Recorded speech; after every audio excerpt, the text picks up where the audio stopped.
le monde tourne. Direction la Birmanie, refusant de tirer sur leurs concitoyens. Les informations pullulent. Tout de suite, voici les informations. C'est le moment d'ouvrir la page internationale avec Erlichi Dorelas depuis Boston, Massachusetts. Auditeurs de partout à l'écoute de la radio évangélique Hosanna 102.3 FM à Jacmel, vous avez raison. Bienvenue dans la page internationale, au grand journal du 14h depuis la capitale des grandes universités du monde, Boston, Massachusetts. Erlich Dorelas pour la présentation. Bonsoir Joannel, bonsoir Rubans. Tout de suite, voici les informations. Aux obsèques de Déby, Macron promet que la France ne laissera personne menacer le Tchad, a déclaré vendredi le président français à N'Djamena, où il assistait aux obsèques du président Idriss Déby. Voici un extrait de la déclaration faite par le président français Emmanuel Macron. La France sera également là pour faire vivre, sans attendre, la promesse d'un Tchad apaisé, faisant une place à l'ensemble de ses enfants et toutes ses composantes. La transition aura ce rôle à jouer. La stabilité, l'inclusion, le dialogue, la transition démocratique. Et nous sommes et serons à vos côtés. Aux États-Unis, les funérailles de Daunte Wright, afro-américain, abattu par les forces de l'ordre à Minneapolis. Le jeune homme de 20 ans avait été tué par une policière qui affirme avoir confondu son taser et son arme de service. Voici un reportage signé Euronews. Minneapolis, à nouveau en deuil. Ce jeudi a eu lieu l'enterrement de Daunte Wright, un jeune afro-américain de 20 ans tué par une policière blanche. 2 jours après la condamnation de Derek Chauvin pour le meurtre de George Floyd, des centaines de personnes ont fait le déplacement. Face au même scénario qui se répète à chaque fois, la lassitude et la colère de la communauté noire américaine. Des personnes entraînées ne confondent pas les armes à feu et les tasers. Des personnes entraînées ne tirent pas sur des hommes comme Philando Castile avec un enfant sur le siège arrière. Des personnes entraînées ne mettent pas leurs genoux sur la nuque des gens pendant 9 minutes et 29 secondes. Une mise en cause de la police alors que l'officière qui a tué Daunte Wright affirme avoir confondu son pistolet à impulsion électrique avec son arme de service. Depuis le meurtre de George Floyd, la question des violences racistes dans les forces de l'ordre secoue les États-Unis. Une personne noire a 2 fois plus de chances qu'une blanche d'y être abattue par la police. Au Nigeria, musulmans et chrétiens partagent l'iftar à Abuja. John Onaikan, éminent cardinal et ancien archevêque d'Abuja, distribue de la nourriture à plus de 202 000 fidèles musulmans avant la rupture du jeûne du Ramadan. Voici un reportage signé Africa News. Le soleil se couche sur Abuja au Nigeria. Il est bientôt l'heure de rompre le jeûne du Ramadan pour de nombreux musulmans, rejoints par un chrétien, un éminent cardinal et ancien archevêque de la ville. Aux côtés de l'imam de la mosquée, il est venu distribuer de la nourriture à plus de 2000 fidèles, partager avec eux un repas, mais aussi délivrer un message de coexistence pacifique entre musulmans et chrétiens.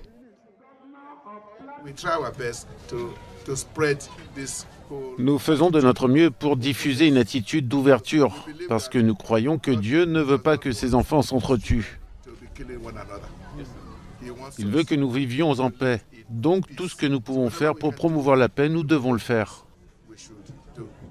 Le Nigeria a connu de nombreux conflits intra- et interreligieux, mais aussi ethniques, et doit encore faire face aux attaques des djihadistes de Boko Haram. Renforcer les liens entre les communautés est donc primordial pour la paix.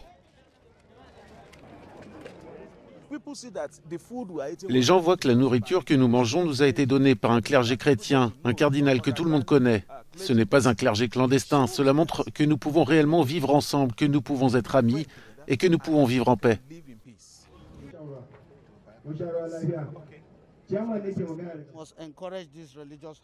Nous devons encourager cette harmonie religieuse. Aujourd'hui, nous sommes ici pour rompre le jeûne. Et chaque jour, de très nombreux chrétiens viennent rejoindre leurs frères musulmans. Cela veut dire quelque chose et nos prières sont que Dieu voit cela et qu'il nous exauce afin qu'il y ait la paix au Nigeria et dans le monde entier.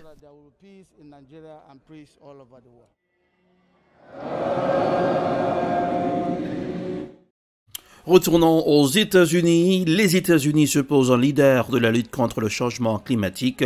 Le président américain Joe Biden a appelé le monde à l'action sur le climat en dévoilant un nouvel objectif de réduction des émissions polluantes, une posture largement applaudie par la communauté internationale après le déni des années de Donald Trump. Voici un reportage signé Euronews. C'est une chancelière allemande satisfaite qui a pris part hier au sommet sur le climat organisé par Washington. Angela Merkel s'est félicitée de la promesse faite par Joe Biden de baisser de moitié d'ici 2030 les émissions de CO2 américaines. Je suis très heureuse que les États-Unis soient de retour en matière de politique climatique, explique Angela Merkel, car il est absolument indiscutable que le monde a besoin de leur contribution si nous voulons respecter l'accord de Paris. Également présent en visioconférence, Emmanuel Macron a estimé jeudi que l'environnement devait être mieux pris en compte dans les investissements et les relations commerciales, allusion à la taxe carbone que l'UE veut mettre en place à ses frontières. Des engagements pour l'environnement qui, comme le rappelle Mario Draghi, sont déjà contenus dans le plan de relance européen. En Europe, explique-t-il, nous avons lancé un plan conjoint de 750 milliards d'euros.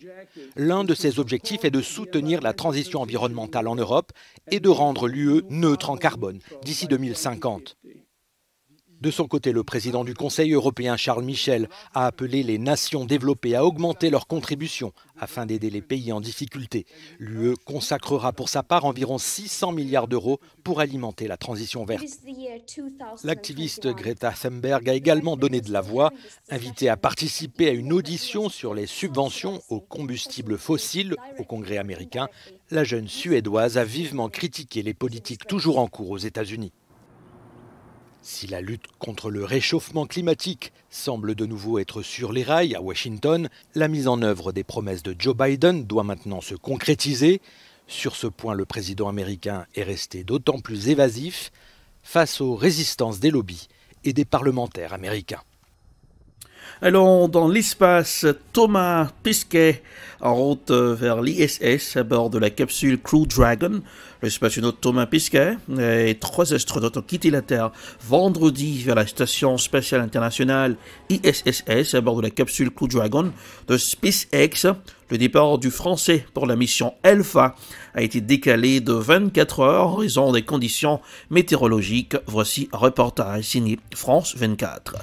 3, 2, 1, 0. Mission and liftoff. Godspeed, Endeavour and Crew 2. 5h49 à Cap Canaveral, Thomas Pesquet et ses partenaires s'élancent vers la Station spatiale internationale. Après un report de 24 heures dû à la météo, la capsule Crew Dragon de SpaceX peut décoller sans encombre. Le début d'un voyage de plus de 23 heures. Un vol aboutissement de longues et minutieuses séquences de préparation. C'est à 1h49 que le Français, accompagné de 2 astronautes américains et d'un Japonais, enfile sa combinaison. Une préparation dans les moindres détails et dans la bonne humeur. Après une photo souvenir, vient alors le moment des au revoir pour Thomas Pesquet avec sa compagne Anne Mottet, ingénieur agronome. Derniers instants de complicité avant de monter, comme il en est désormais de coutume pour un vol SpaceX, dans une voiture de la marque Tesla. Direction, le pas de tir pour les 4 astronautes. L'installation dans la capsule est précise et minutée. Une fois qu'ils sont en place, la paroi peut se fermer. À l'intérieur, une longue attente de plus de 2 heures commence pour son équipage qui occupe le temps comme ici avec un pierre-feuille-ciseau improvisé. Place au dernier réglage avant le grand départ. La mission Alpha doit durer 6 mois. Une fois arrivé à la Station spatiale internationale, le travail pourra commencer. Une centaine d'expériences scientifiques ont été planifiées pour les 4 aventuriers de l'espace. Et voilà, c'est la fin de la page internationale au grand journal du 14h pour ce aujourd'hui. Merci de l'avoir suivi.